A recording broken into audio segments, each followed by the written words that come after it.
Hi everyone, going to try something a little different today.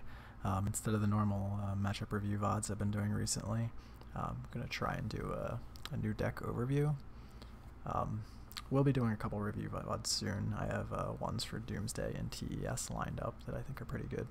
So, looking forward to doing those.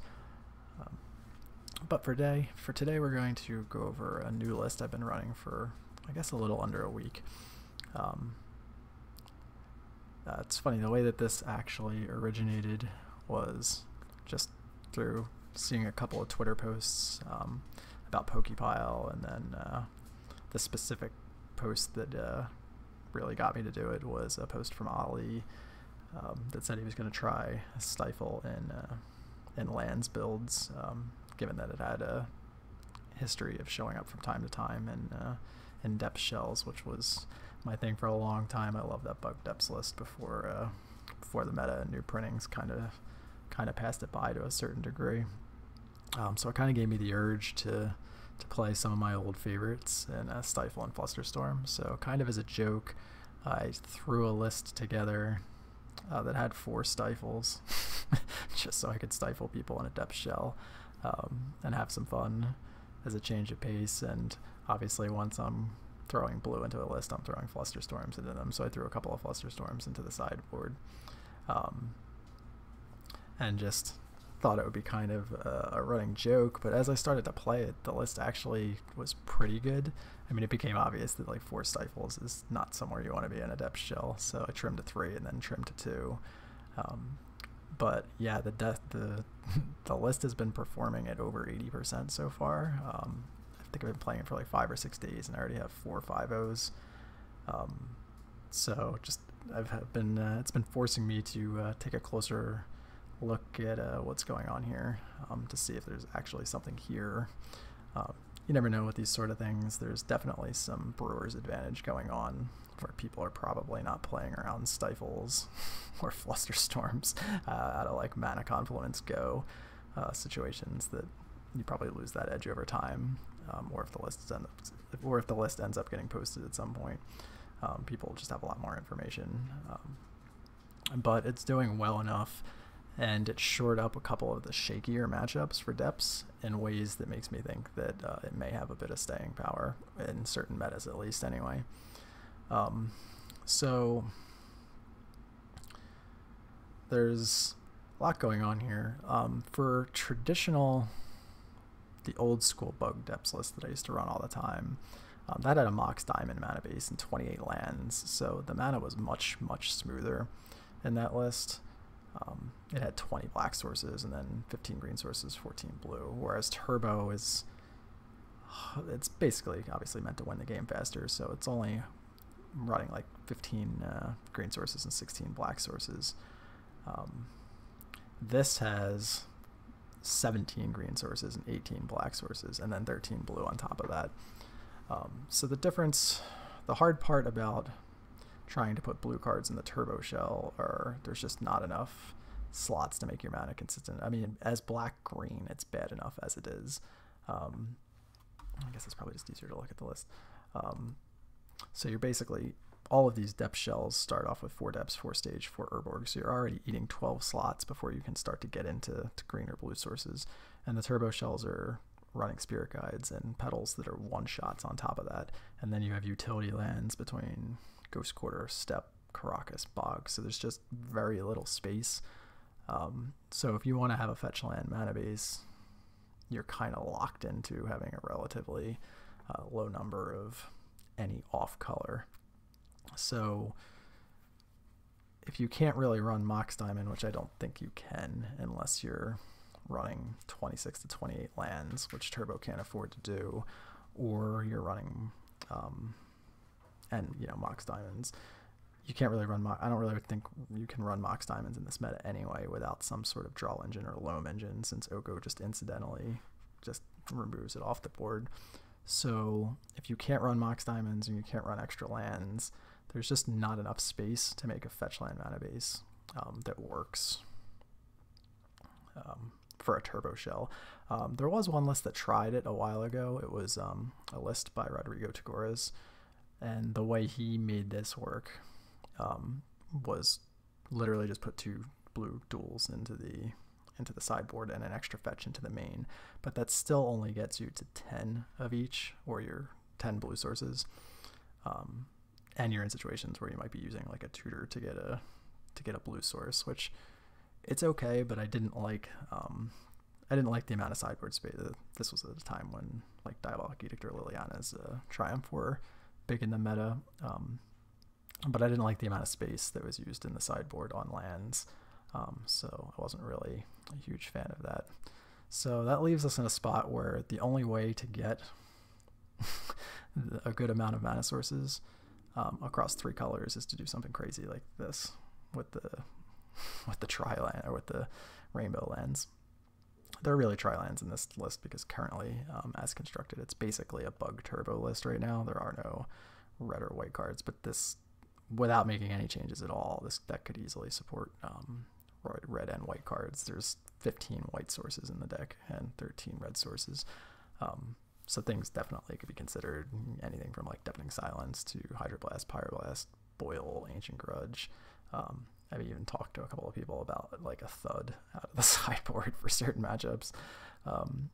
But the mana can support basically everything. So turning the basics into all color lands just ups your count in general, and then shifting the Karakas to the sideboard for another ups it again. So this version actually has 2 more colored sources of both black and green than Turbo does.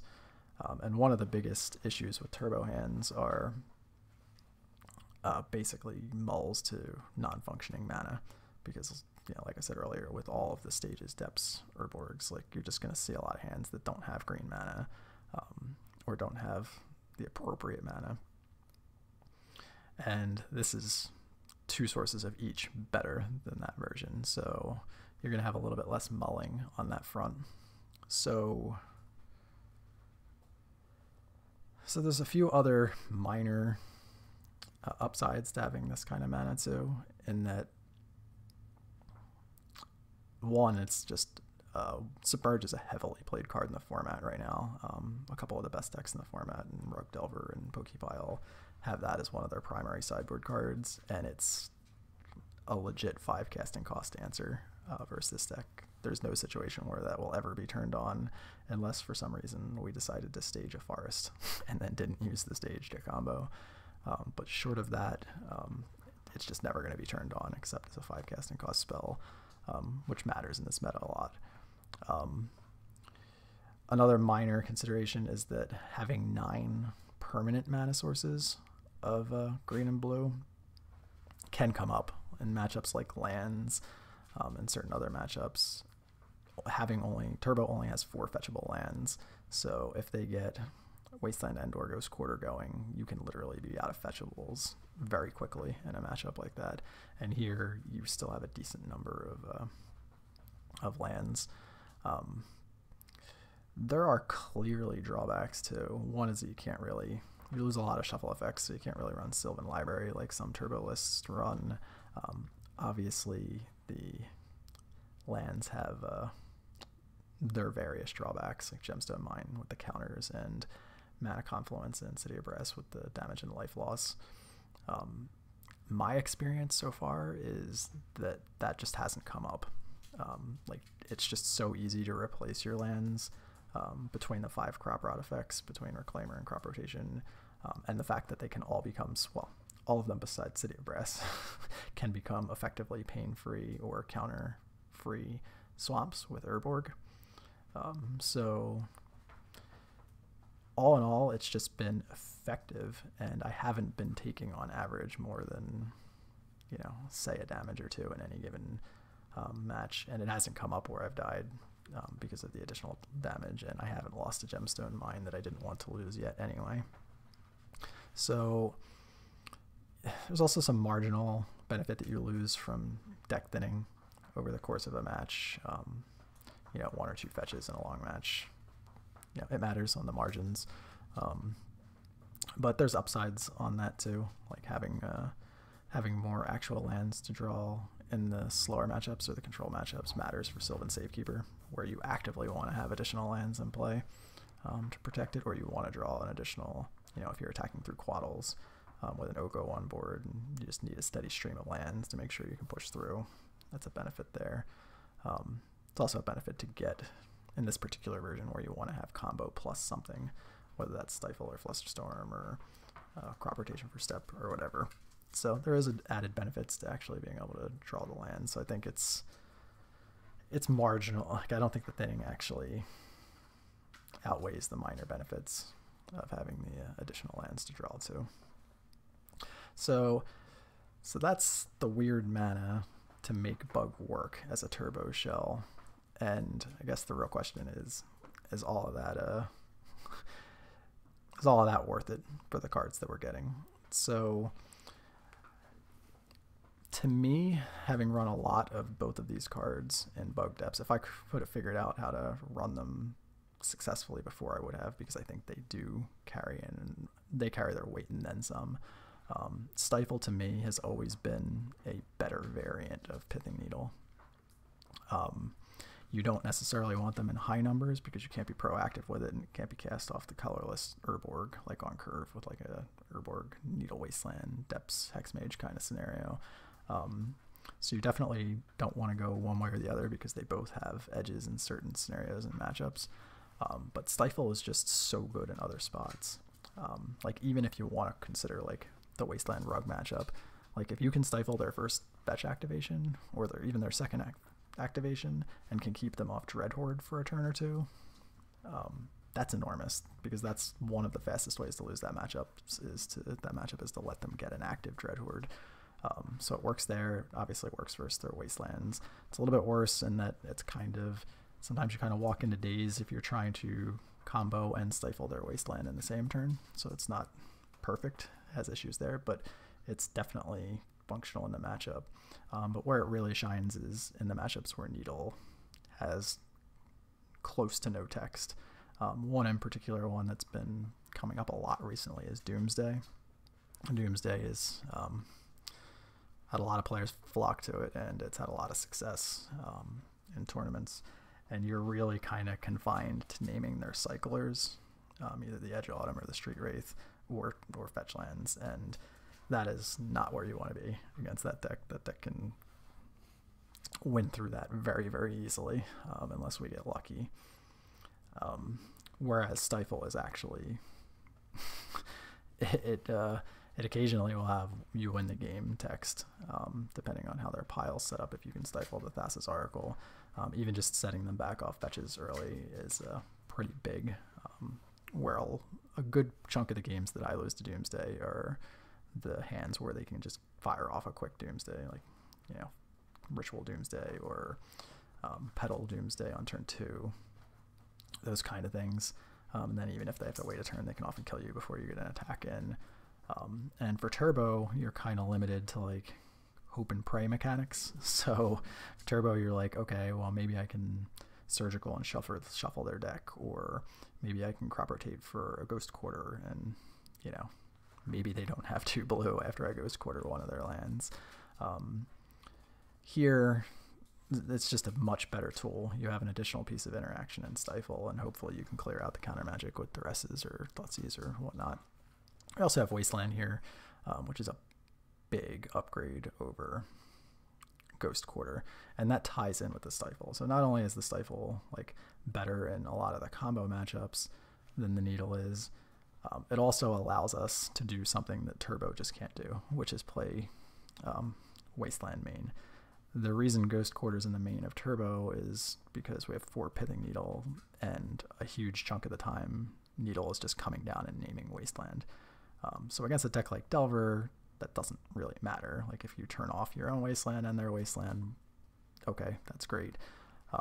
But against like Death and Taxes and lands and 12 Post, any deck that or Green Post, any deck that has more than one lands-based way of interacting with you, you need to be able to needle something and destroy a land. So you can't just needle Wasteland against, say, Death and Taxes, and then have them drop a Karakas and have locked out your own Wasteland. Like, that's just a nightmare scenario, and then you're kind of just drawing to like a couple of Not of This Worlds.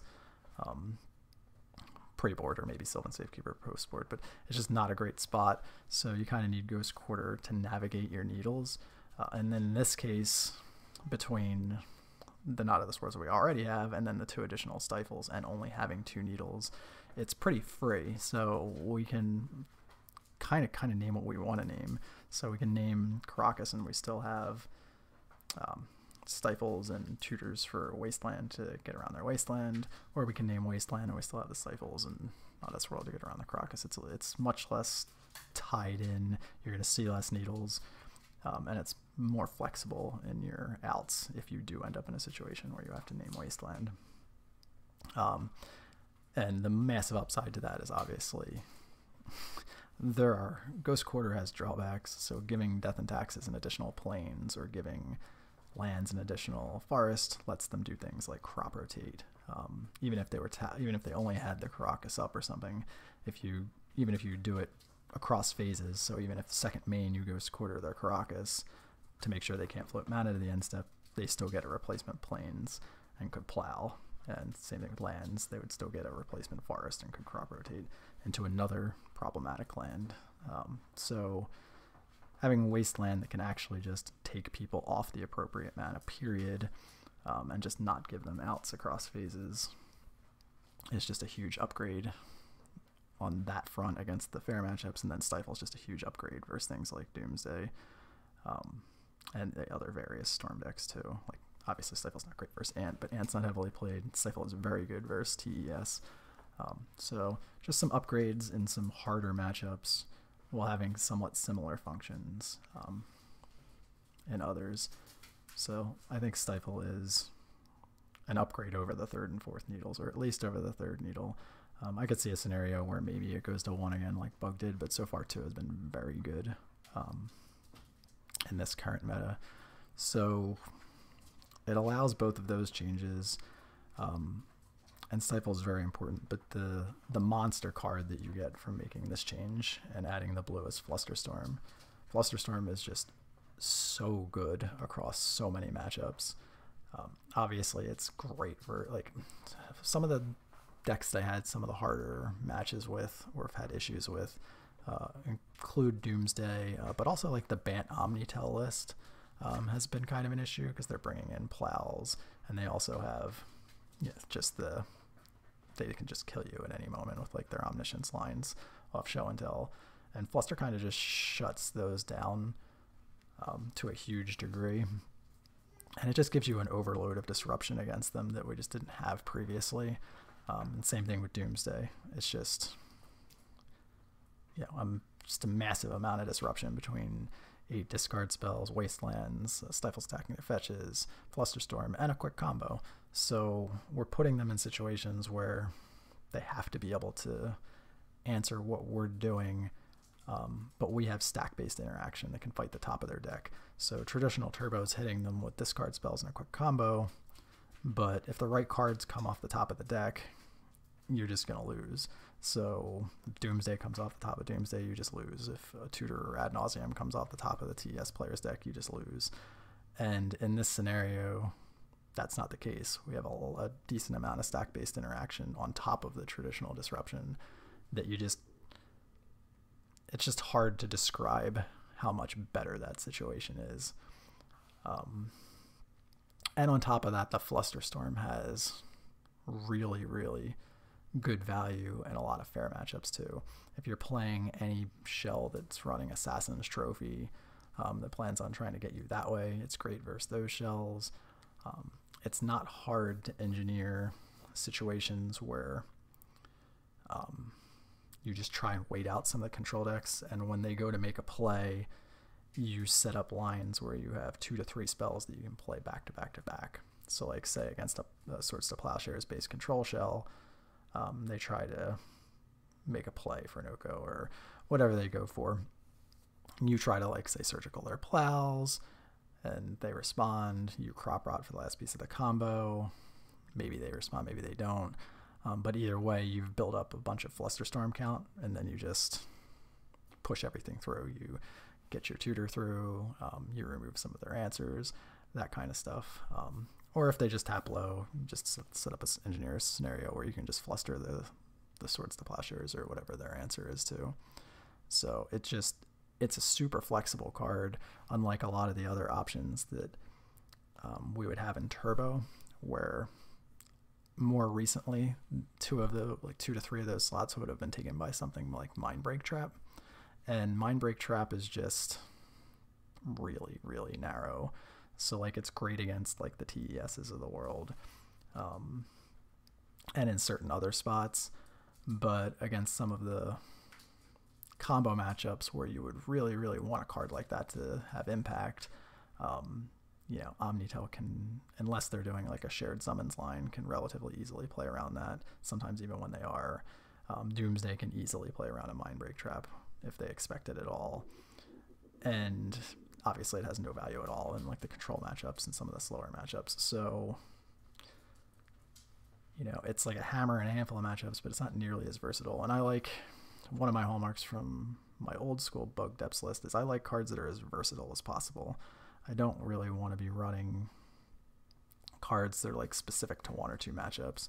Like I like the fact that even the cards that look like specific hammers have effects everywhere. So like Leyline, which obviously is like a hammer against black-red and oops all spells and things like that, also has a lot of value against like Echo Karn, and it's even good against like Pokepile because they have so much graveyard stuff between the Euro and the Dreadhorde. So, you know, same thing with Surgical, where it's good against the graveyard decks and things like that, but I also like it against the Swords to Plowshares based control shells, where, you know, you're going after things like that. So, you know, same thing with a lot of these cards, like Safekeeper's great against control, but it's also good against a lot of the fair decks like D&T and Snow and things like that. So overall, it's a test that it's a test list that it's just been showing a decent amount of potential. So I think it's fun. If anyone enjoys playing depth shells, I think they'd get a decent amount of enjoyment out of this. And it's just nice to not be always at the mercy of the opponent's top decks in a lot of matchups. And this has a lot of play to it in that regard. It still has the broken draws, like you're not giving up your Urborg Thoughtseize, Depths Hexmage draws, like they're still there in numbers. The free protection's still there. Like you're really just swapping out some Pithing Needles that are narrow in a couple of spots and some traps and maybe like a Sylvan Library or a Veil on the sideboard, for just much more flexible cards. And the mana base is just something that I think just takes some getting used to, but once you do, it's actually pretty functional. The only card that I kind of don't like at all is the City of Brass, but I don't think there's a great substitute, and I don't want to go below 13 blue sources, because I think you absolutely want to have access to the Stifle on 1 a lot, and post-board you definitely want access to the Flusterstorm against a lot of lists on 1. So should be interesting to see if the list holds up over time, but I've been having a great time playing it, and I'm going to make some VODs about gameplay soon now too. So hope this was interesting, and I'll be back soon.